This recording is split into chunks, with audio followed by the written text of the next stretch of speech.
Welcome back to Loose Talk and to the third and final night of the Republican convention. It's been a lively convention, starting with the threat of Hurricane Isaac, then Tropical Storm Isaac, which cut the week short by one day. There have been dramatic moments, not least Condoleezza Rice's surprisingly effective speech to the convention on Wednesday night. Of course, Paul Ryan's hard-hitting and controversial introduction to the nation later that evening.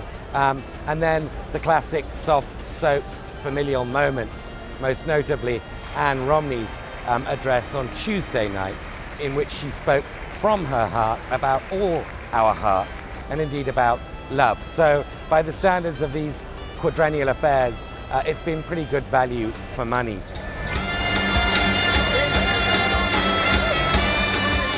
But the ultimate test of whether this has been a success will only become apparent later on tonight when Mitt Romney gives his speech.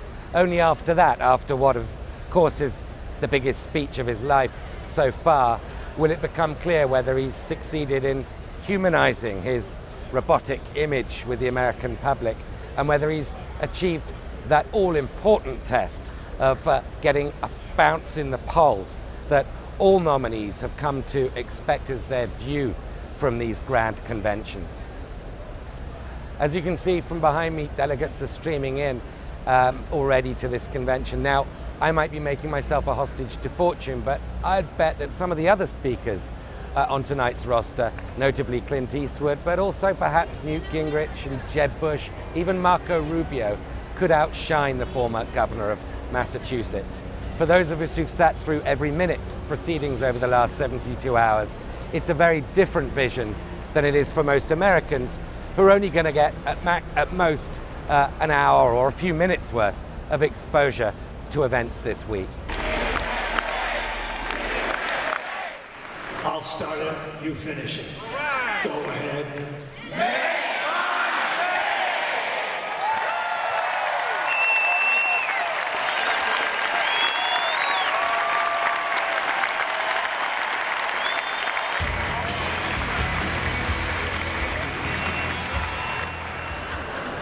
My promise is to help you and your family.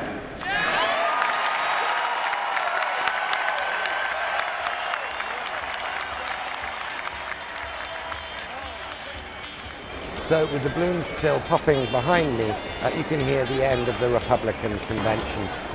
And as I suspected, Clint Eastwood did, in the event, overshadow Mitt Romney, but not quite in the way that I supposed. He spent most of his bizarre speech arguing with an empty chair, proving, I guess, that actors usually perform best when they have a script to perform to. Nevertheless, he did end with the famous Clint Eastwood line, "Go ahead, make my day."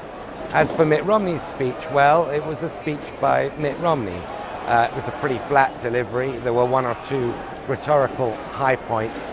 Disappointingly little new information on what a Romney administration would mean in practice. And so I would be pretty surprised if he went out of this convention with a major bounce in the polls. But as I said earlier, sitting here in the convention hall is pretty much the worst place to judge the impact of a presidential convention. And so as Barack Obama goes into his convention in Charlotte next week, my guess is this race will remain too close to call. So see you there and then on Loose Talk.